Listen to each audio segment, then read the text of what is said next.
Awesome, thank you. So Cole's notes there, too much education, and I'm a professional nerd.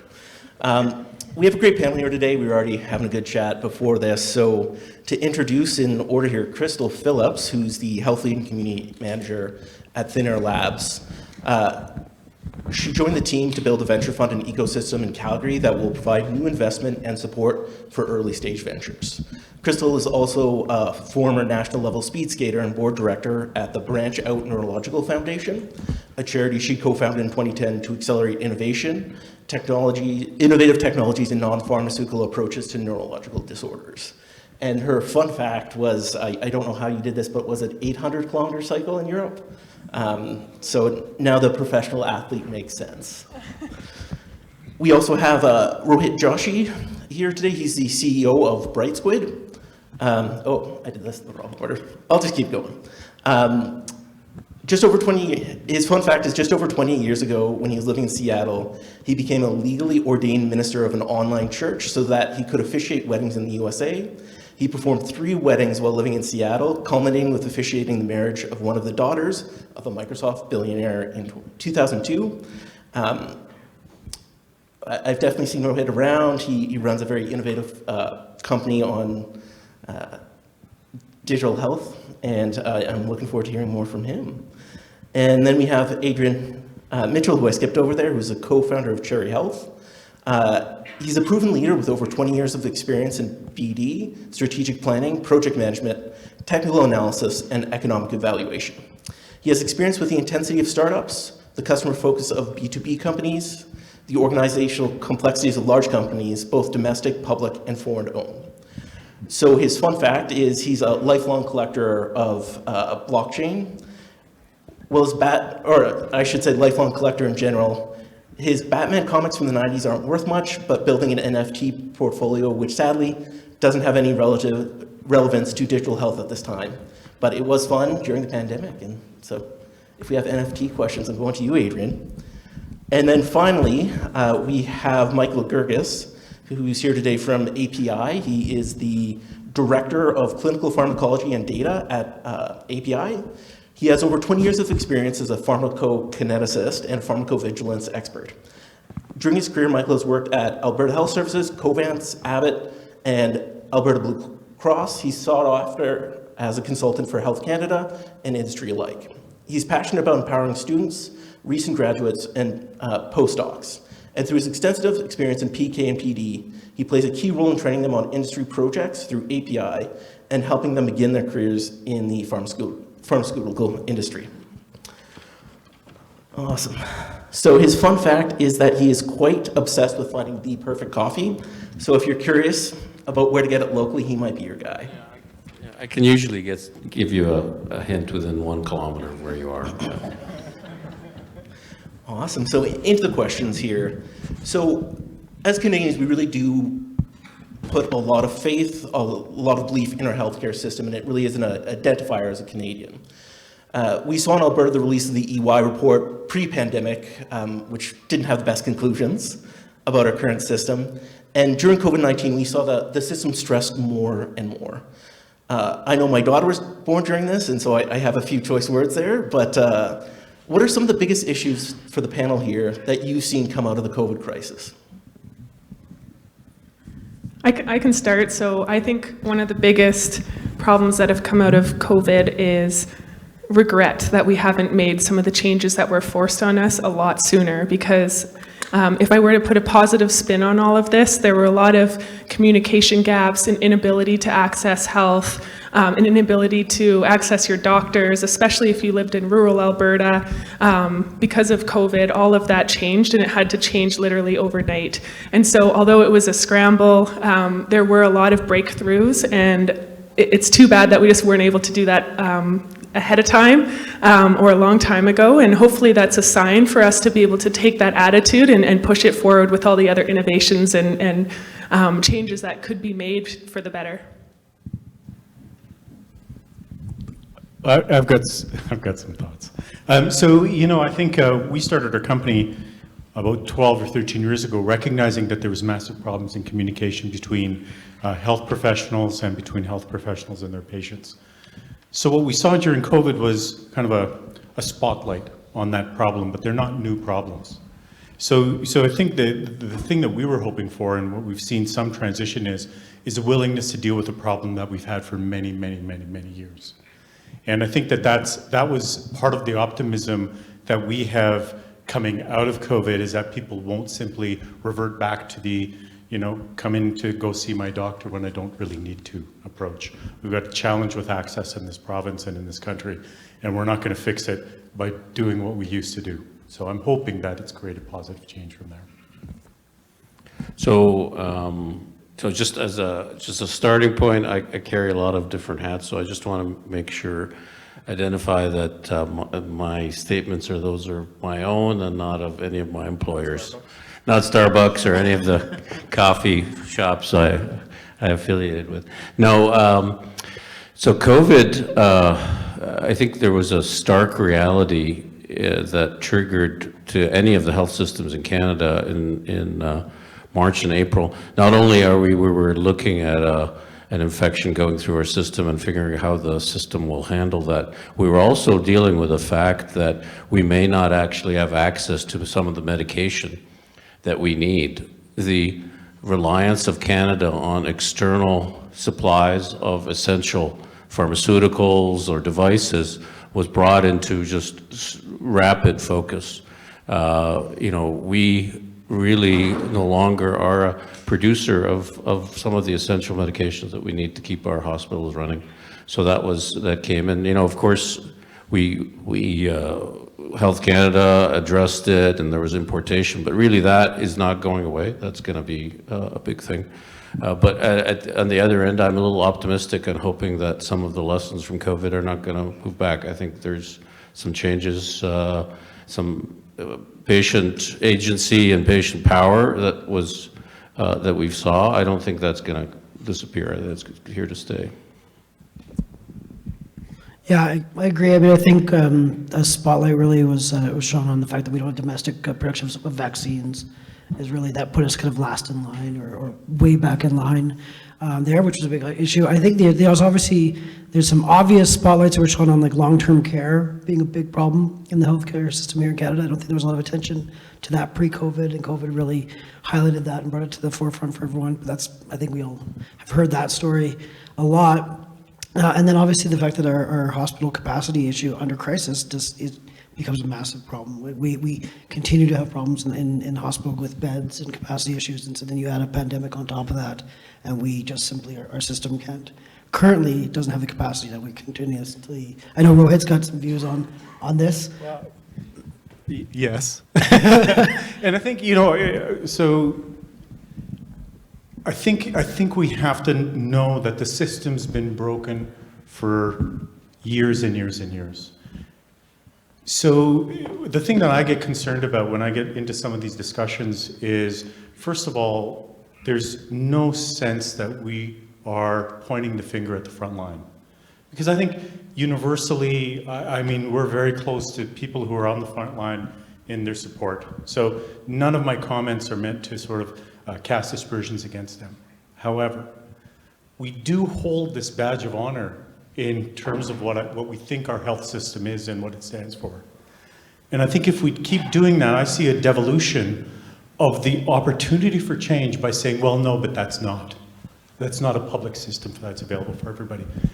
I'm not talking about politics. I don't want to kind of get ingrained into some 2-tier, 3-tier, 5-tier system. Let's agree that we have to do things differently, and this is an opportunity to relook at it. Because I think unless we walk in with that willingness, we're going to end up in the same crap that we were prior to COVID, which was a terrible position, just so we're clear. Definitely agree there. I think too often we fall into the trap of just comparing ourselves to the US when there's amazing healthcare systems in Europe and Asia who deliver public healthcare and do it well. And so how do we do better for the frontline staff, the patients is the right way to phrase it. So I know the panel here is kind of seeing how the sausage is made in healthcare, what inefficiencies there are. I know fax machines is one that keeps getting brought up. Why are we still using that today? I know, Rohit, you're probably going to have some good opinions on this, but what are some of the barriers that are stopping digitization, us moving away from things like outdated technology like faxes? Okay, so I'll put on my pharmacist hat on. You know, thinking about the idea, I was like, why can a pharmacist not receive a prescription digitally as an email? The college, you know, this is a college situation. This is every province has its own college. Every province has a set of rules.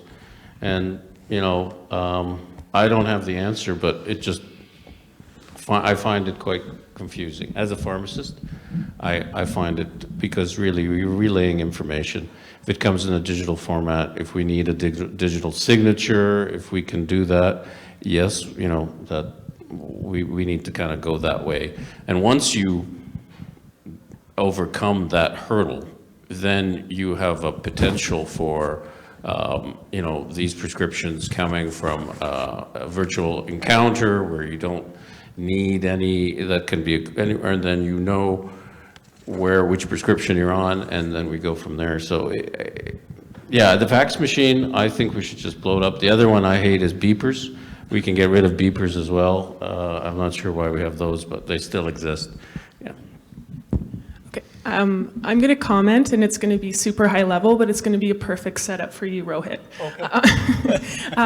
So I say super high level because if we take a look at a framework of taking new ideas in healthcare at the earliest development stages and bring it all the way to making human impact at scale, often what we focus on are all the major steps that it takes.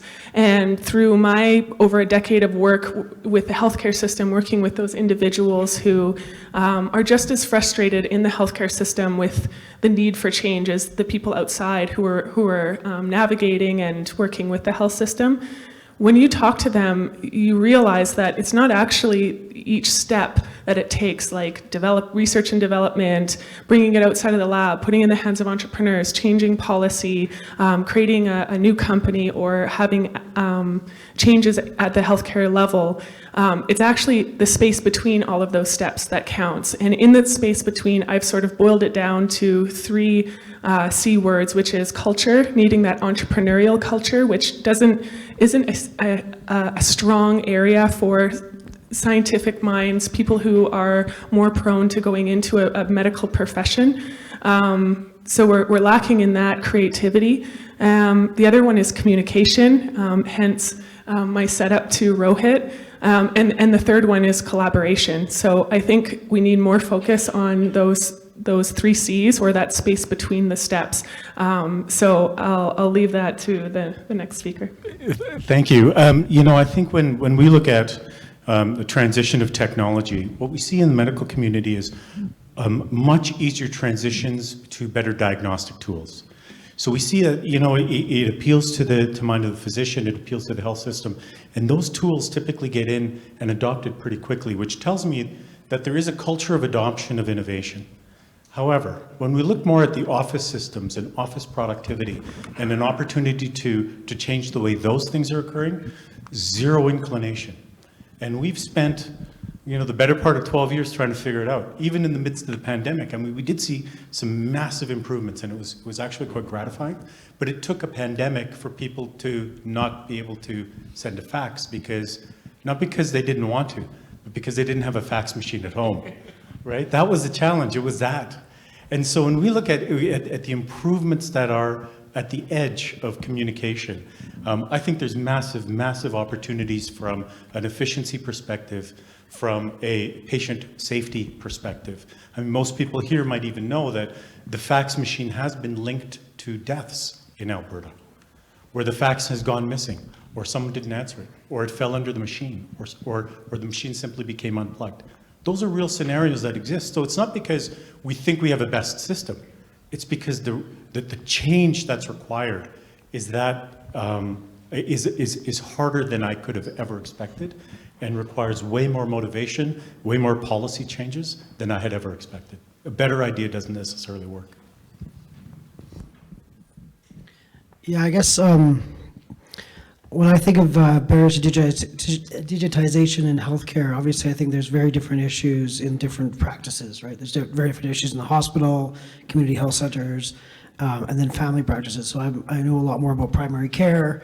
My wife's a primary care physician, and when I talk to my friends who are primary care physicians, I mean, a lot of them, it's small business. And so now you're asking, it's a small business, you're asking small business to adopt change one at a time.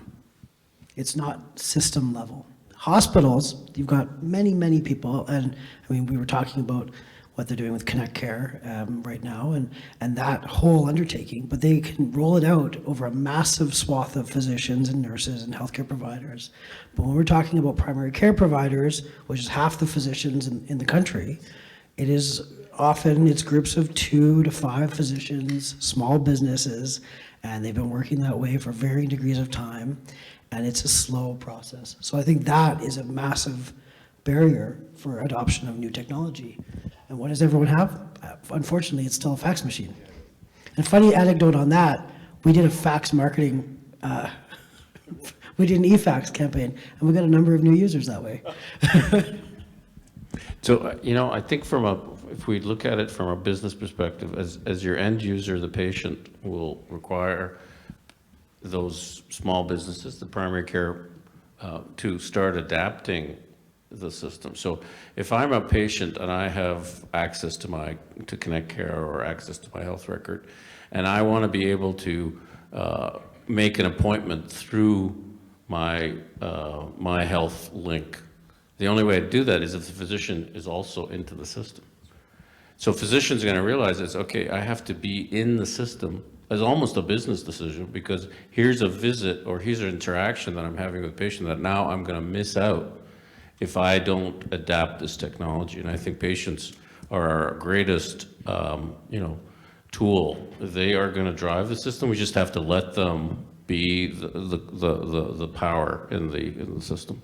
We do see that type of thinking with dentists and chiros and physios. Frankly, we don't see it with the medical profession. Yeah, I think there's one other thing, and maybe Michael knows more about this, but I think there's also this culture of evidence takes something like 17 years to become the standard of care, right? So that's clinical evidence, pharmacological evidence takes 17 years. So there's not a culture of adopting quick innovation and quick discovery in this profession. And so we're also asking a bunch of people whose their education emphasizes liability and risk and minimizing risk as much more critically than many other professions. And de-adaption is even slower than adaption. So stopping doing something takes forever. Yeah. I always reflect on the fact that it's 17 to 20 years and about $2.4 billion to move something from ideation stage all the way to making that impact. That's even if you make it there, and 80% of really good ideas don't even make it outside of the academic lab. And if you think about that, that's a stat that existed before email even existed. So obviously there are some major things that we need to unlearn in order to change that whole process. And with big data, I think that's our one of our big tickets to being able to do real-time research and put all of the business buzzwords like disruption into the healthcare system. We're ripe for it and overdue. So definitely hearing the trends of people, risk aversion.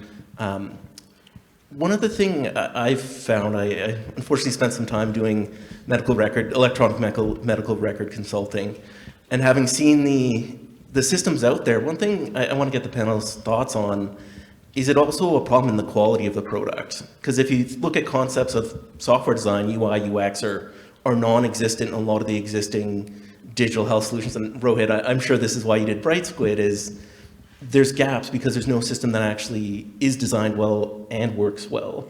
Do you think that's part of the problem, or? I think it's a small part of the problem, frankly.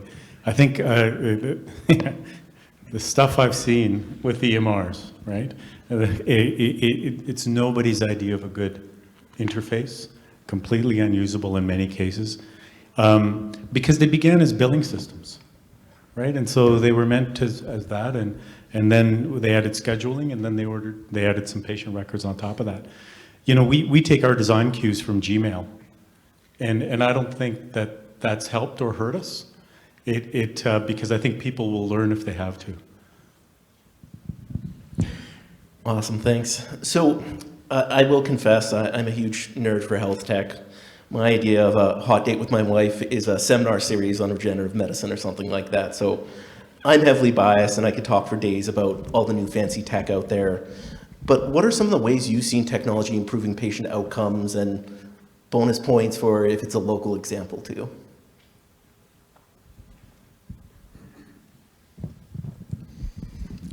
It's kind of sad that we're quiet right now.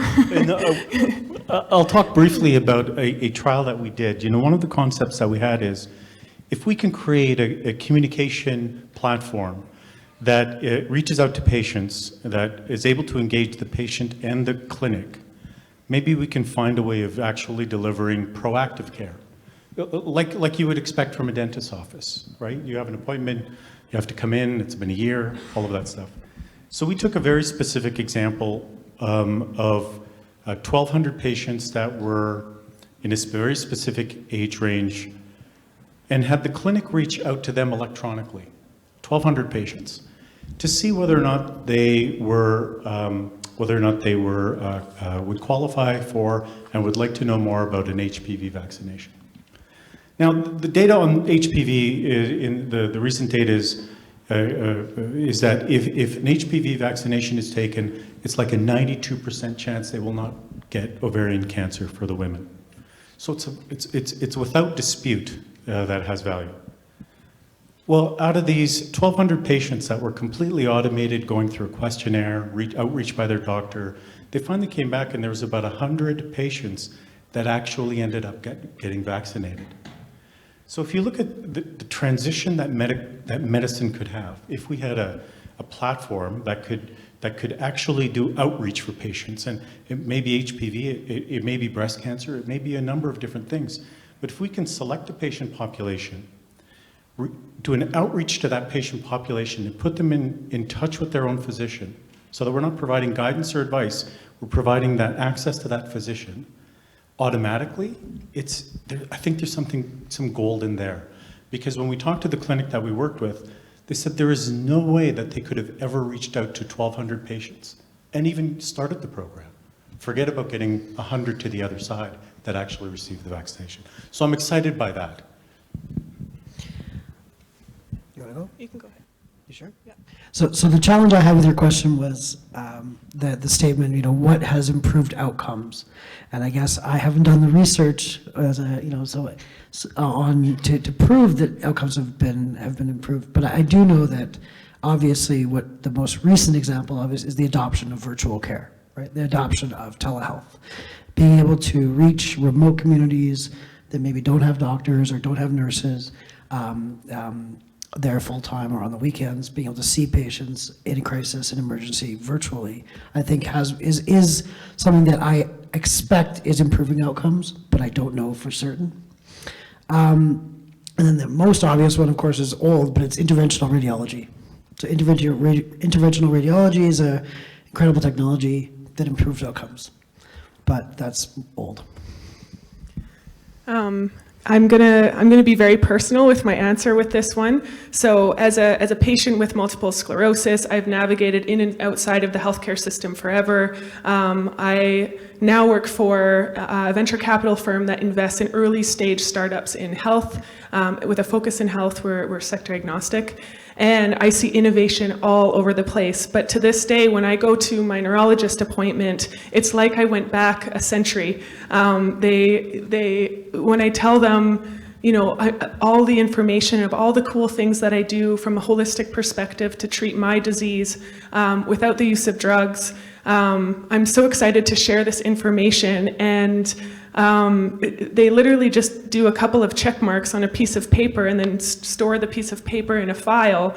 And we live in a province where we have some of the highest rates of MS in the world, meaning we are so rich with so many amazing data points. The fact that they're not taking it, especially because I'm someone who was told I'd be in a wheelchair by now, and it sounds like a miracle story, but it's not when you go online and realize that I'm one anecdotal case of thousands of people with MS who've had the ability to take control of their health. And so my answer with using that personal story to your original question of what changes have we seen, I think what the changes that we have seen is outside of the healthcare system. I think the changes that we've seen is patient empowerment to take control of their health, be the CEO of their own health. And now we have data, we have technology, we have smart Google searching and professionals that can help us guide outside of the healthcare system. And I think that's going to actually be what influences the healthcare system the most. So, I'm going to answer the question a little differently. I'm going to say a lot of the reason why we had a little bit of pause after your question is because in Alberta we have an incredible depth of science and research that has been invested in for over decades. But the problem that many of us in this room can't identify a specific problem is that for decades we've also been really letting this intellectual property just go somewhere else. It starts here. This is the birthplace, and much like a lot of our resources, it just goes down the road to somewhere else where it becomes where it's de-risked, where there is investment in it, where intellectual property is fostered, and then all of a sudden it becomes a product, it becomes a device or a pharmaceutical product, and we hear about it. And eventually it comes back, but we end up paying for it. And that's really, the thing is that we need to value our discoveries and invest in them in Alberta in order so that we do have those Alberta success stories. And it has, we have to start supporting them across the board, including getting our everything from investment in patents, supporting getting a patent, getting the grant, all that. So that's probably the other part. But I do want to echo the fact that in the healthcare system right now, I think the greatest thing that is moving forward is the empowerment of our patients, and I think ultimately, and their role as well in the research is going to be seen more. They're going to be front and center in moving some of these ideas from the benchtop to the clinic.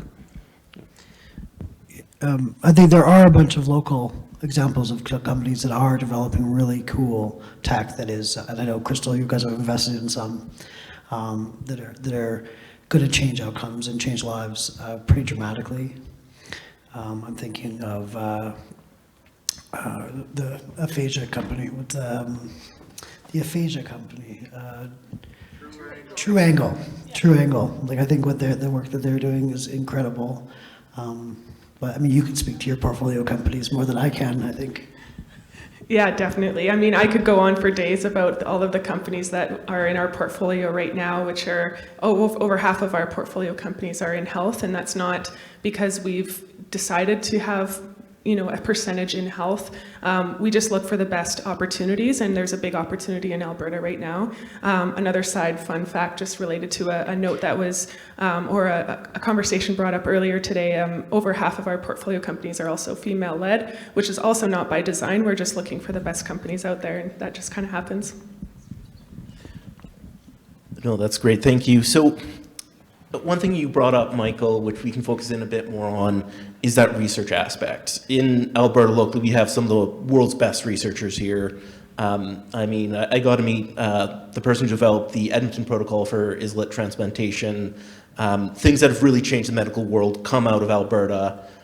Working with Amy, geniuses at AI there, and some of the health work they do is amazing.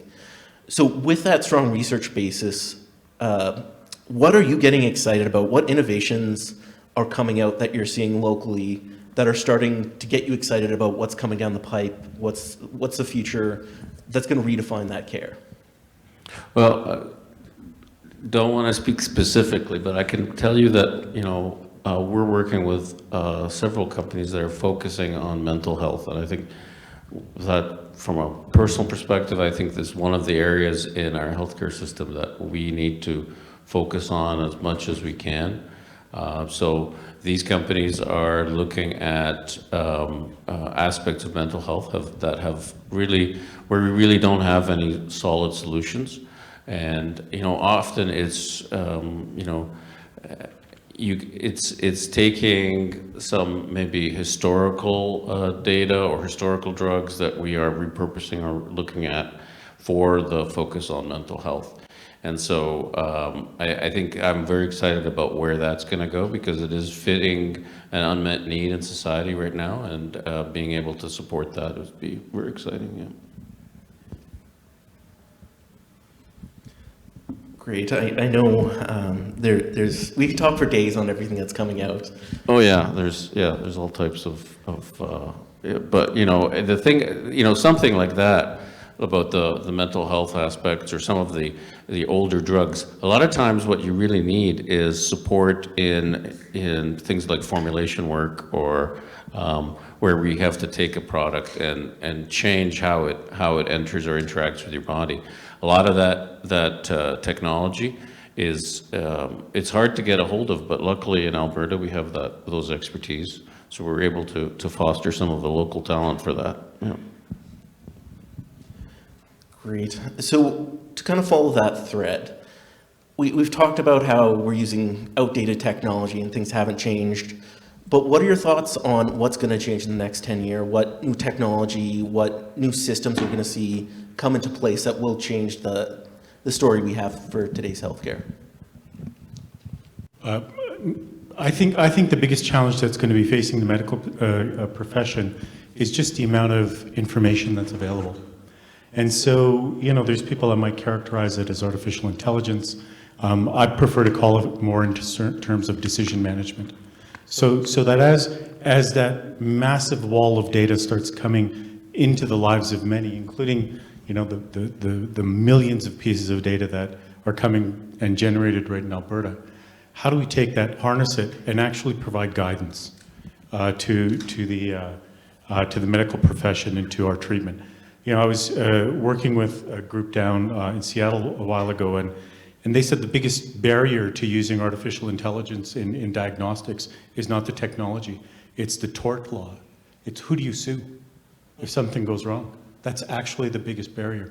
So their desire for using AI in healthcare starts with tort law redefinition, so that they can manage liabilities around it. So with that in mind, I think the best thing that we're going to see in the next 10 years is some level of management of patient care along some pathway that's going to be assisted with technology, helping physicians make the right decisions, and frankly, helping patients make the right decisions as well, because this isn't about the physician only. Yeah, I'm quite excited about the data, but I agree with you. I think somebody was telling me that in Alberta, once we get, even now with the electronic medical records that the data being generated on like a weekly basis, equivalent to the data we've had like for the last 10 years or something. So it's like there's a massive amount of data, and trying to actually figure out how to extract something that is helpful for drug development, but also helpful to physicians to understand where their patients are. There's a lot of training required, not only on how to enter an order in an electronic health record, but actually how to put in a note properly and in the right place, so that the system in the back end can actually pull it and put it in a spot that a researcher can actually find it. Because if they put it in this window and not that window, well, that window isn't accessible, and then no, the info is not there. So there's a lot of end user training that we have to do in order to support that data being actually useful and support the health system, but also the drug development and because one of the big stars about Alberta and drug development is our oncology system.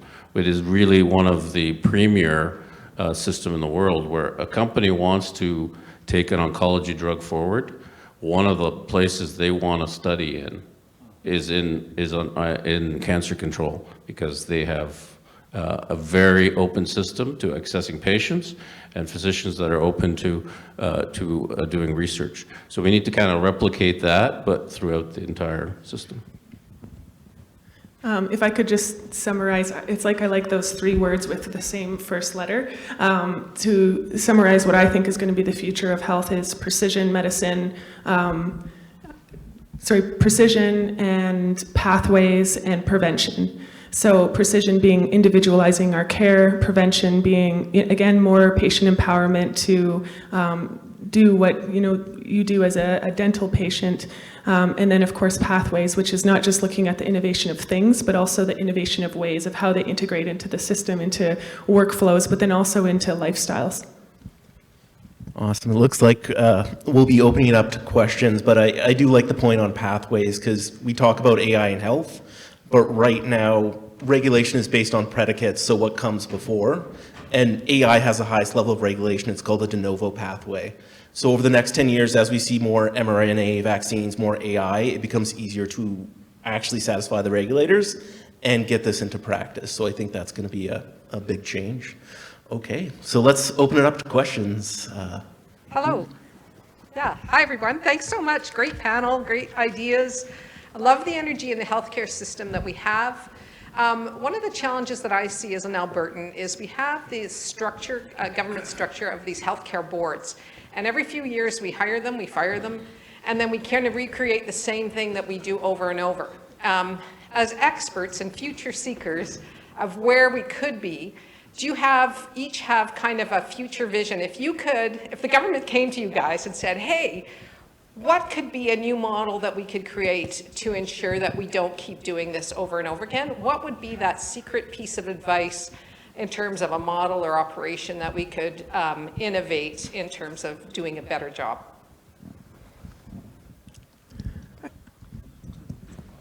I kind of want Daniel Smith to answer this one. This is a political question, yeah. This is Alberta, so healthcare is politics, so I don't know if we can. Yeah, the problem's so easy. That's why they keep changing it every 3 years.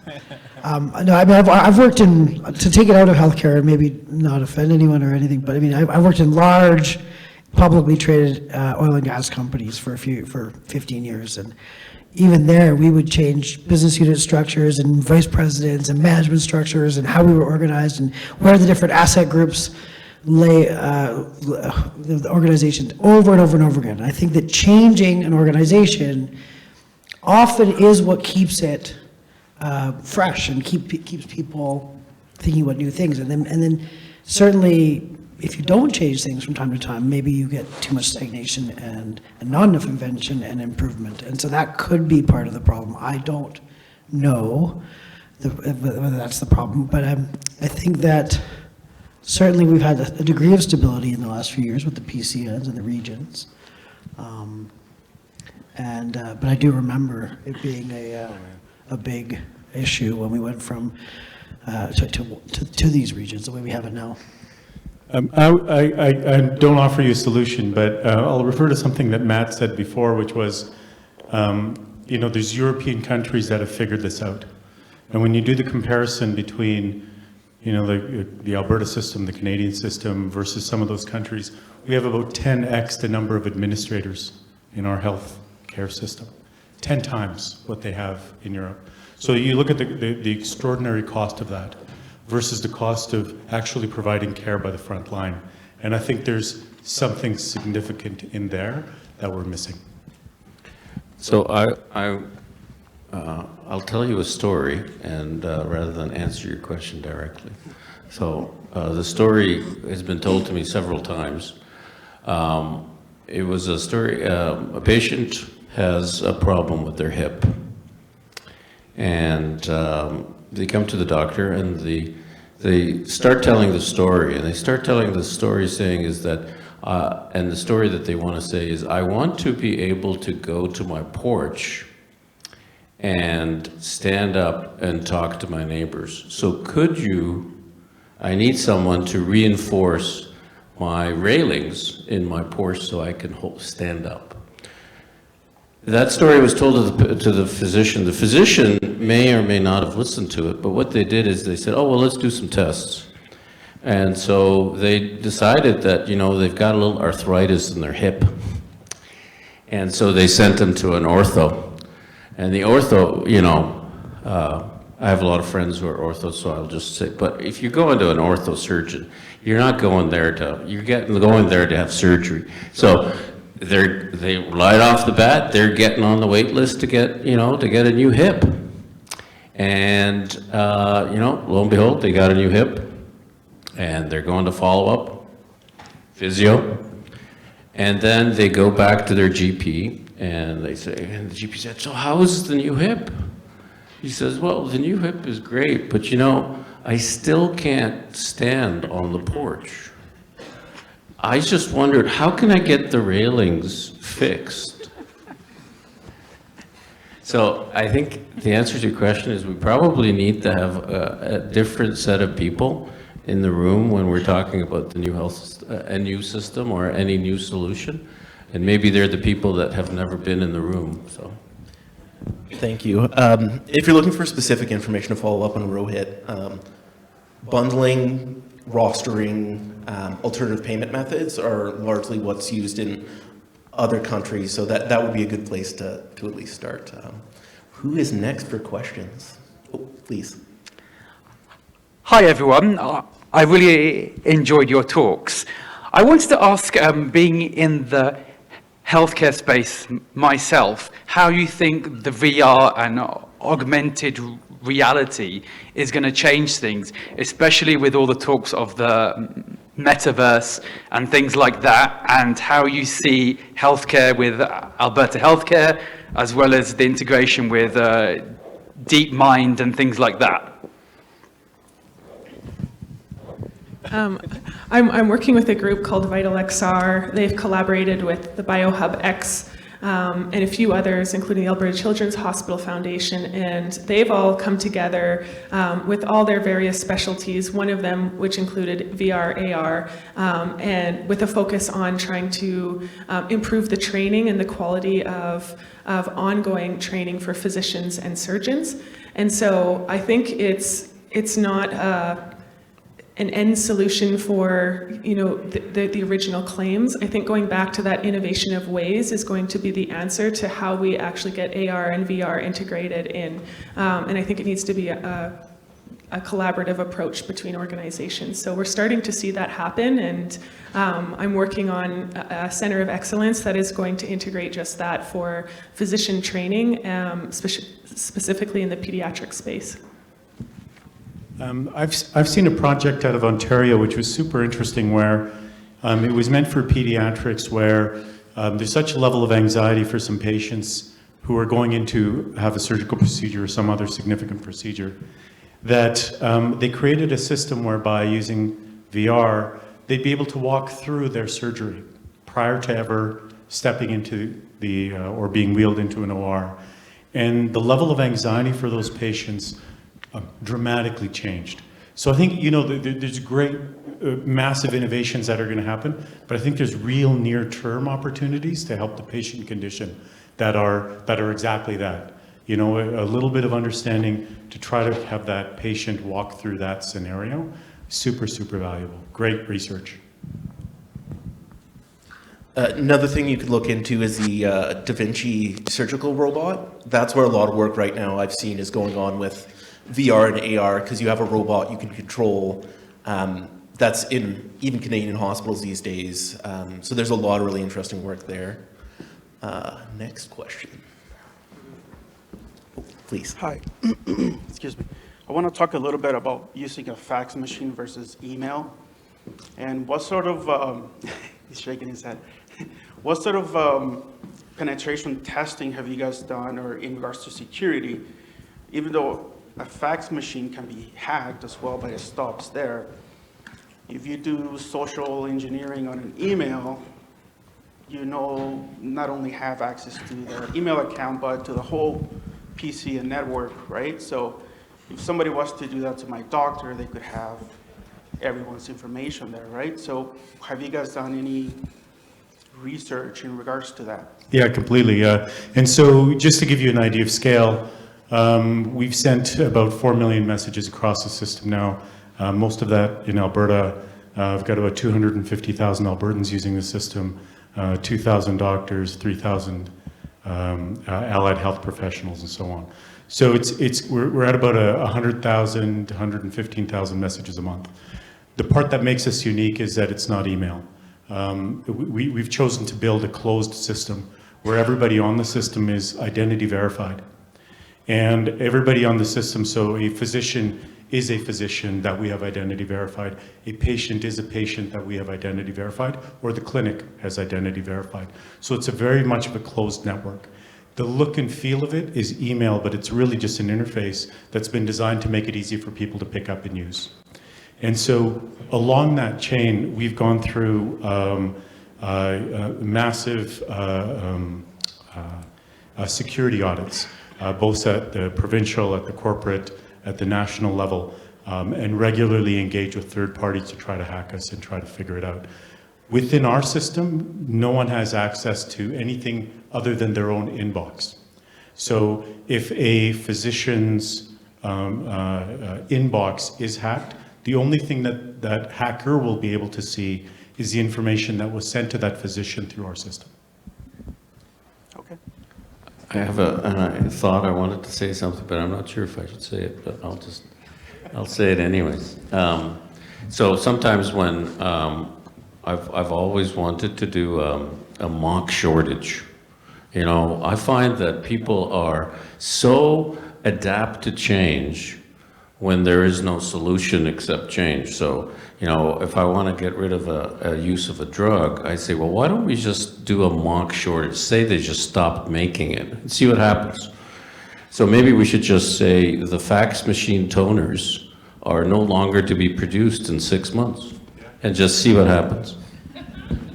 I think one thing, and please anyone feel free to jump in here, I've seen in digitization in healthcare, there's a central fallacy that the current system is safe or good. There are tons of cases of lawsuits, information breaches that happen today because we use outdated technology, because we have paper records that aren't protected properly. And so I think with digitization, we need to be careful. Yes, there is risk in more digitization, but the incumbent methods and technology is scarily bad. And for example, most people don't know there's a ton of healthcare lawsuits that happen in Canada. They just don't report on it much. So that this is happening, the breaches are happening. Digitization can actually improve the risk. Next question, please. Hi. This is- Thank you for the discussion. It was very informative. And my question pertains to data and data ownership. So Rohit, you mentioned about the messaging system.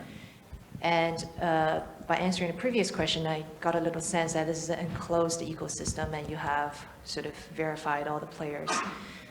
So if I'm assuming that there's some kind of intelligence involved when you pick these patients to send messages to.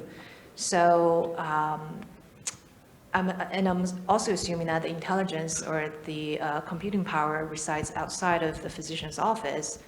So in that sense, how, in the ideal world, it doesn't have to be pertaining to your company, who should own the data and how should we control the data flow? And then how should we control that internal operational control versus the external trust building with the users? Yeah, great question. I think what we're finding now is, and certainly we ascribe to this, is that the patient is the ultimate owner of their data. And that based on what they would like, we would accept the fact that that information can be used by multiple other organizations and individuals that are required in order to deliver care. Now, except for a few exceptions, I think that is the gold standard for how we would want to see data where the patient is actually in control at an atomic level. So it's not that you own, you know, your one file called a patient file. It's that you own your decision to share your medication with your dentist. It's really that level of thinking that I think we are all going to get used to. And if any one of us or any one of another company or AHS wants access to that data, you have to be able to give your permission or not with respect to access at that atomic level to your data. And that's the part of it that becomes more difficult to get into the minds of many.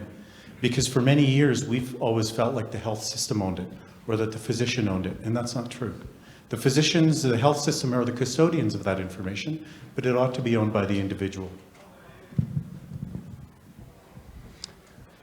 Great. I think we have time for one more, or are we getting cut off, or one more question? Okay, so one more question. Hi, Crystal.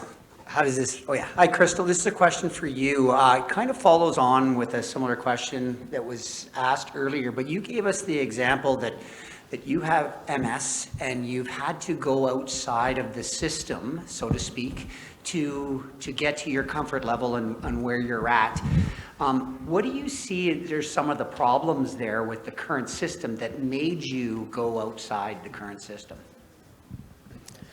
It's a really good question. I've basically dedicated my whole life to trying to figure out the answer to this. Going back to the attitude of being an elite athlete,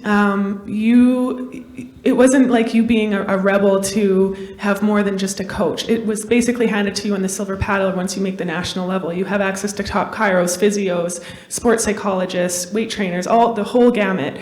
And so when I was diagnosed with MS, I naturally had that mindset of like, in order to optimize performance in sport, you had a holistic way to get to that level.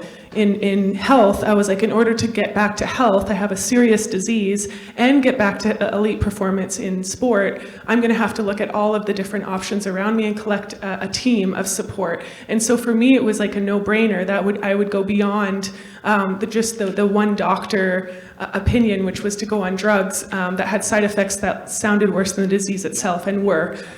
So I was highly motivated based on that attitude to look outside of the system and see what else was available. And it's also frustrating outside of the system because you waste a lot of time and money, with a lot of trial and error too. Thank you for that. Awesome. Well, thank you so much for that panel discussion. That was Matt Parker, who was moderating, Crystal Phillips, Adrian Mitchell, Andrew MacIsaac, Rohit Joshi. Please give him a round of applause.